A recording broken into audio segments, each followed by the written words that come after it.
Hi, my name is Lee, and I'm the Assistant Director here at Brandman University's One Stop Department. Today, we're going to go over financial aid at Brandman University. With me, I have John, another manager here at One Stop, and he's going to start by going over general information about financial aid. John? Thank you, Lee. Hello, my name is John Reyes, and I'm a manager here in the One Stop Department. But before we talk about financial aid, let's meet the One Stop team.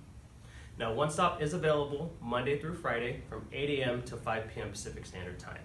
And you can always reach us at our toll-free number, 1-800-775-0056. Now, if we're not available, you can always leave a voicemail, and we will get back to you within 24 hours, as that is our response time. Now that we've met the team, let's talk about the financial aid process. Now, if you're planning on attending Brandman and using financial aid, you want to make sure to submit your FAFSA application. And you can do so at fasfa.ed.gov.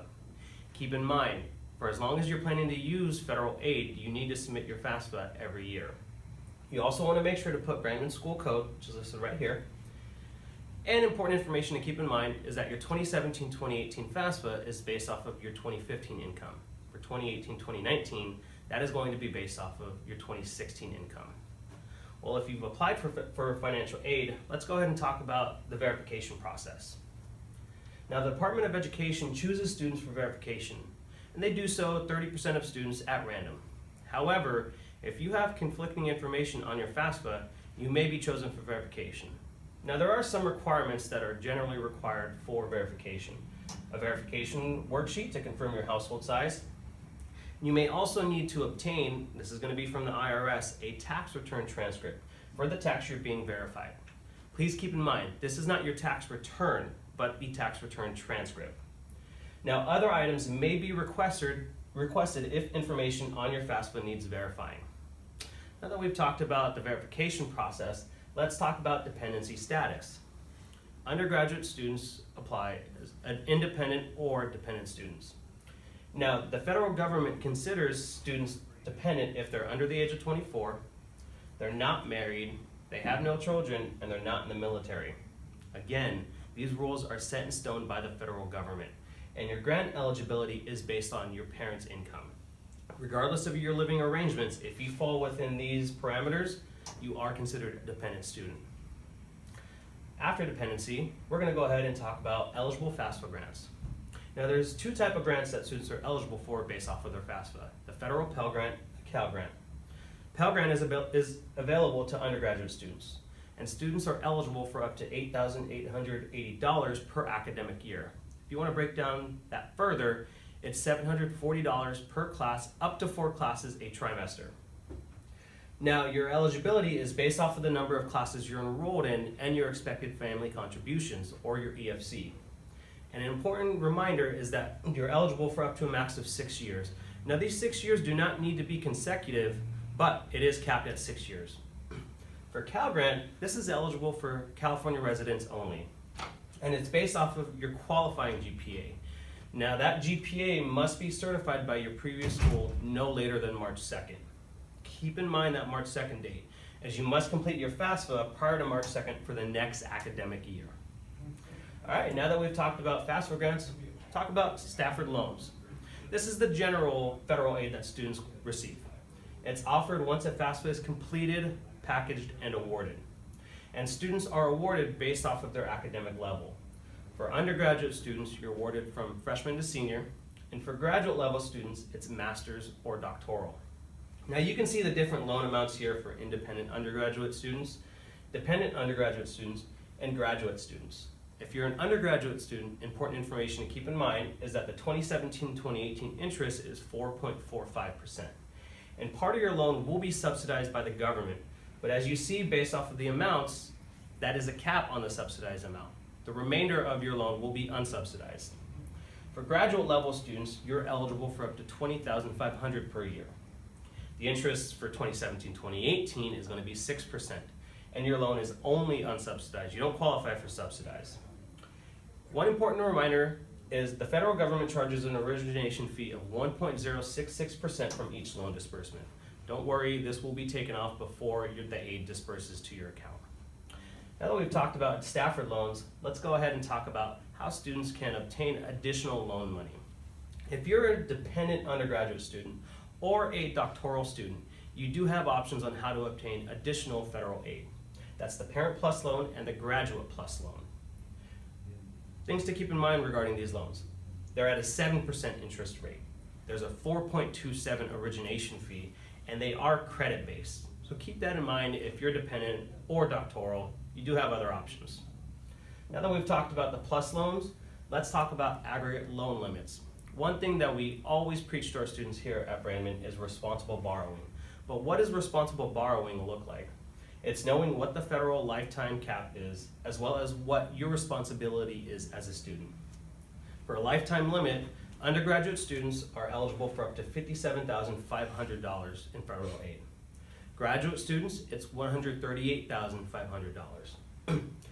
In terms of the student responsibility, we always stress to our students, you want to make sure to check nslds.ed.gov to track your financial aid history. Now, why is this important?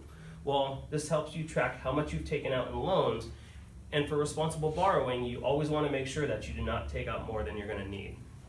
Now that I've talked to you about general financial aid information, Lee's going to come on and talk to you about specific information here at Brandman. Lee? Thanks, John. So as John said, we're going to go over specifics here at Brandman University because it's important that you know how it works here. First, once you complete your FAFSA, Brandman will receive it within about 3 to 4 business days.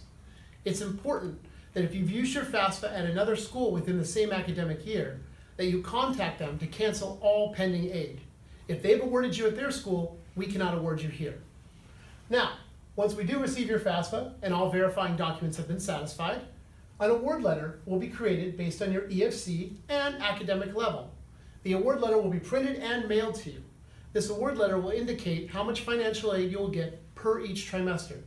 Make sure that you verify that your aid will cover each trimester, or if there's an out-of-pocket, you plan accordingly. Now, Brandman will then disperse your aid from the Department of Education to your student account. If there is any kind of refund, it'll be processed within about 14 business days. Please do not plan for this refund as time can take to get it. Now we're going to go ahead and talk about do's and don'ts for academic success. Do you think you should change your course schedule without talking to your academic advisor? Don't. No. If you change your courses and you end up taking a class that's not part of your plan, your financial aid may not pay for these classes. Please talk to your advisor if you ever want to change, drop, or add a class. Do you think you should expect refunds for specific dates? Don't. Like I said earlier, refunds can take time. Please do not plan for these refunds to come to buy books and other such things. Please plan your finances accordingly. Now, do you think you should stay in contact with One Stop? Do. Yes, keep in contact with us. We are monitoring your account, but we are human. We could make a mistake. So if you see something, please let us know so we can fix it. Do you think you should turn in all required documents? Do. Yes, please get in all your documents quickly so we can award you. Do not take time or your award will take time. Should you register per your education plan? Do. Yes, please register for the entire academic year so we can award you properly. Do you think you should check out NSLDS? Do. As John stated earlier, nslds.ed.gov is an important site to make sure that you're not nearing your aggregate loan limit or you've ever defaulted on a loan, which can prevent you from getting financial aid. Lastly, I'm going to talk about SAP, or Satisfactory Academic Progress. Very important. Every school has to run SAP once a year. Brandman does it after the spring trimester. We are looking for a few things. First, we're looking to make sure all undergraduates are meeting 2.0 and all graduate students are meeting 3.0 GPA. If you fall below this GPA, you can lose your aid. We are also checking the 2/3 rule, which means you need to complete 2/3 of all classes you attempt. Now, withdrawals do not affect GPA, but they count towards this 2/3 rule, and it's usually the reason students find themselves falling under the 2/3 standard. Lastly, we have the 150% rule, which means you cannot take more classes than you need to graduate. So generally, a bachelor's degree is 120 units. If you're going way over that 120, you also might fall under this rule. If any of these rules might apply to you, please contact us so we can help advise you on the best way to go. The last thing to note is a return of federal funds. If you get a non-passing grade, such as an F or a W, this can cause the government to pull back the money they gave you, called a return of federal funds. Again, please contact us if you feel that you may fail a class. So I'm going to turn it over to John, and he's going to go over the next steps in your academic journey. John?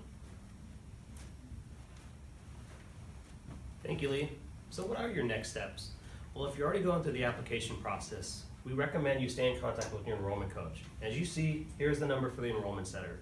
Your enrollment coach, they're going to walk you through the application process. Make sure you get admitted to the program of your choosing. After that, they're also going to set up an appointment for you to meet with an academic advisor.